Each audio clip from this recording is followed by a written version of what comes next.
Well, no matter what you're doing, anywhere in life, you are interacting with people and personalities. They do clash. But Dr. Mel's Carbonell says we can help avoid problems in life if we understand where they're coming from, what type of personality they have, and how to mingle with them best. His website is uniquelyu.com. Welcome to Smart Life with Dr. Gina, Dr. Mel's Carbonell. Good to have you. Thank you. So I'm very into the disc, and you actually trained under the person who wrote the disc. Do I have that correct? Well, actually, Dr. John Geyer at the University of Minnesota, he was chairman of the Human Behavior Science Department. Right. He created the first disc profile. It goes back actually 2,500 years ago. Okay. So it's an ancient science, but Dr. Geyer is credited with the first disc assessment. Okay, now that makes sense. And I, of course, am very familiar as a student of psychology for entirely too long with the MBTI, the Myers-Briggs type indicator. How does the disc inventory meld with the Myers-Briggs type indicator? What are the differences? Well, they're very similar. They're both a four-quadrant type personality profile. It's not a test. Nobody fails it. It's just an identifier. But the Myers-Briggs uses 8 letters, and the DISC uses 4 primary letters. But then when you combine them, there's actually 16 blends of DISC, so very similar. Active versus passive, task versus people. You take those 4 and you divide them in half, and you have 8, and that's where the Myers-Briggs comes in.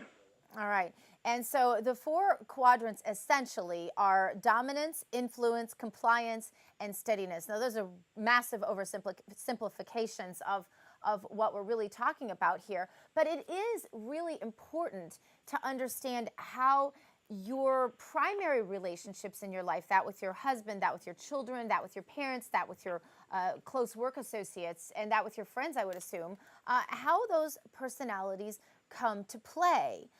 So what are some of the most common clashes that people just aren't aware of for whatever reason? Well, most people think that opposites attract, and that's pretty much true, but they also attach.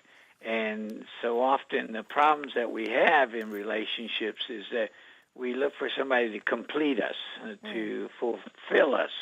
My dear late wife used to say to finish us off, but all of us have strengths and uniquenesses. I don't want to call them weaknesses, but strengths and uniquenesses, and God didn't make any of us not needing each other. God made us with a God-shaped vacuum that only He can fill. That's what Pascal said years ago.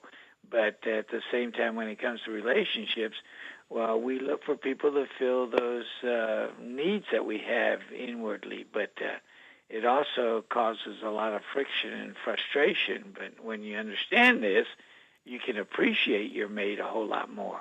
Yes, my husband has had his whole thing done, his whole workup, and it's this thick, it's huge. And he's an invigorating influencer, very strong invigorating influencer. I am a demanding driver. That makes for such an interesting relationship. But one of the things that it did was it helped us understand each other more. He understands now my constant need for progress, my compulsive need, if you will, to be making progress in certain arenas of my life. And I understand his constant need, number one, to be recognized by me for the efforts that he makes, and also to kind of stop and enjoy life, stop and enjoy people, to stop and love on people. When I might see it as a distraction, he sees it as an essential part of living that I sort of overlook. So he asked me this morning, he said, are you interested?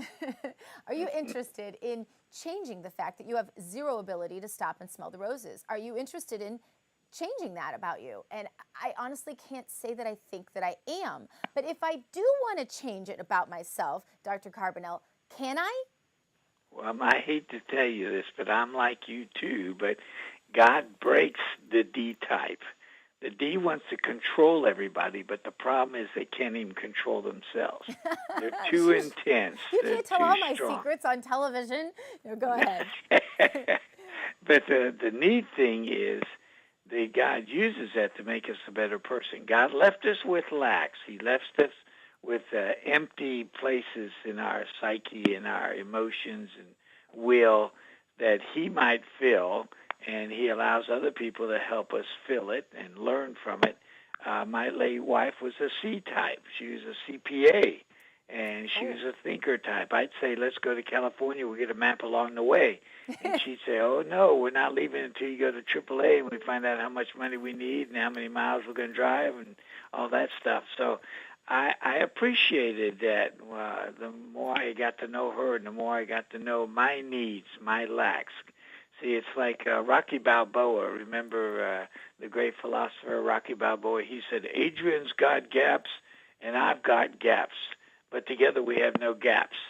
So, and that anyway. that is awesome. And I do love the way that this fits scripturally into a template, because that's a cornerstone of my life, certainly.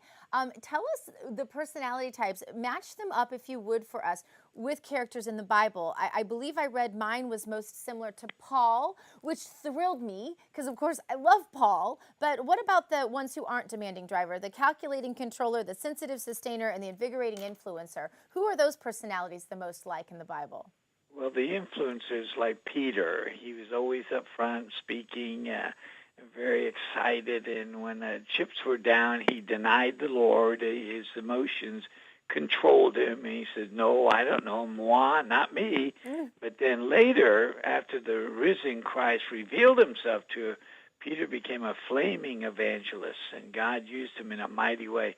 The influencers are the great communicators, the entertaining, exciting, enthusiastic leaders. People like to follow them. But the problem is they can talk more about nothing for the longest time, and everybody believes them, you know. So it won't surprise you that my husband was a senator and one heck of a filibusterer, you might want to know. Yeah. Oh, Lord, can I use that? Yeah. Can I quote you? Anyway. Absolutely. All right. And the S is like Moses, and he's a unique person in that Moses at first was a strong type. He really was bold and brave and all that, but God broke him. Here's a good illustration of how God breaks the D to use him in a wonderful way. And Moses said, I can't lead the children of Israel out of Egypt. There was the first 40 years of Moses' life, he thought he was something. The next 40 years of his life, God broke him, and he realized he was nothing. And then the last 40 years of his life, he realized God wants to use him in spite of him. And so Moses was a good example of the C-type. And Thomas, we call him Doubting Yeah, Thomas. sure. Yeah, always question. And he was the sensitive sustainer? No, he was the cautious, calculating. Oh, the cautious careful, calculator. the I'm thinker so type. sad to tell you this. We are almost out of time, Dr. Carbonell. So I want you to tell our listeners where they can find more information about all of this. Well, they can go to uniquelyu.com, www. And a shorter version is myui.com. And I'll tell you what, all your listeners, if they want a free online profile, if they would just tell them to go email there. me. We'll sure do that. Thank you so Dr. much. I'm so Mel. sorry we're so short on time. Up next, we're going to answer the question of whether we can change our personality or are we stuck with it. We're going to go there right after this. Stay with us.